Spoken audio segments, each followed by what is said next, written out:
Évangile de Jésus-Christ selon saint Luc.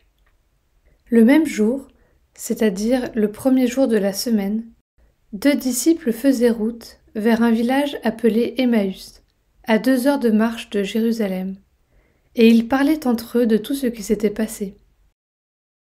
Or, tandis qu'ils s'entretenaient et s'interrogeaient, Jésus lui-même s'approcha, et il marchait avec eux.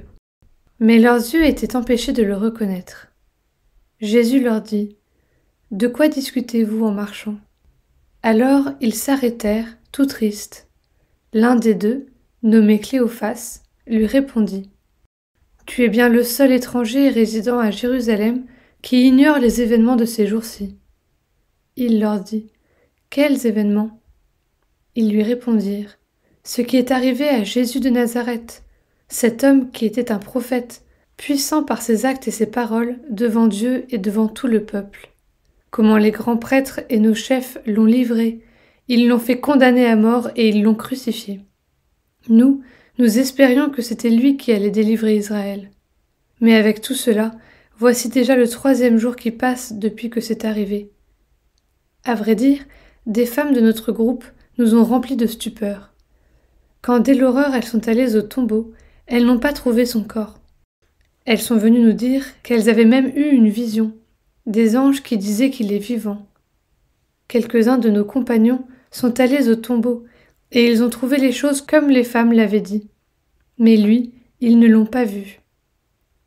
Il leur dit alors : « Esprit sans intelligence, comme votre cœur est lent à croire tout ce que les prophètes ont dit. Ne fallait-il pas que le Christ souffrit cela pour entrer dans sa gloire ? » Et, partant de Moïse et de tous les prophètes, il leur interpréta dans toute l'Écriture ce qui le concernait. Quand ils approchèrent du village où ils se rendaient, Jésus fit semblant d'aller plus loin, mais ils s'efforcèrent de le retenir. « Reste avec nous, car le soir approche et déjà le jour baisse. » Il entra donc pour rester avec eux. Quand il fut à table avec eux, ayant pris le pain, il prononça la bénédiction, et l'ayant rompu, il le leur donna. Alors leurs yeux s'ouvrirent, et ils le reconnurent, mais il disparut à leurs regards. Ils se dirent l'un à l'autre : « Notre cœur n'était-il pas brûlant en nous, tandis qu'il nous parlait sur la route et nous ouvrait les Écritures ?» À l'instant même, ils se levèrent et retournèrent à Jérusalem.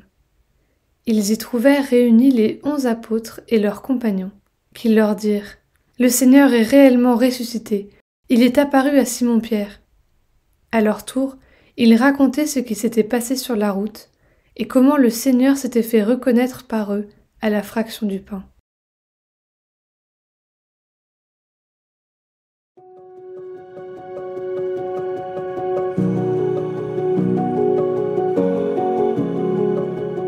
Christ est ressuscité, il est vraiment ressuscité. Encore aujourd'hui, nous accueillons la joie de Pâques avec les différents témoins de la résurrection. Les disciples d'Emmaüs ont besoin d'un long cheminement avec Jésus pour intégrer cette nouvelle qu'ils jugeaient absolument impossible. Ils acceptent que Jésus marche avec eux. Ils lui ouvrent leur cœur en exprimant leurs doutes et leurs questions, et ils accueillent la lumière de la parole de Jésus à travers le geste de la fraction du pain. Ces disciples d'Emmaüs sont sans aucun doute une illustration de ce que peut être notre chemin d'accueil de la résurrection. Acceptons aujourd'hui, comme eux, de laisser Jésus marcher avec nous dans tout ce que nous allons vivre. N'hésitons pas dans notre prière à lui ouvrir notre cœur et à lui poser nos questions. Acceptons surtout de nous laisser consoler et éclairer par lui pour laisser pleinement jaillir en nos cœurs et sur nos lèvres la joie de la résurrection.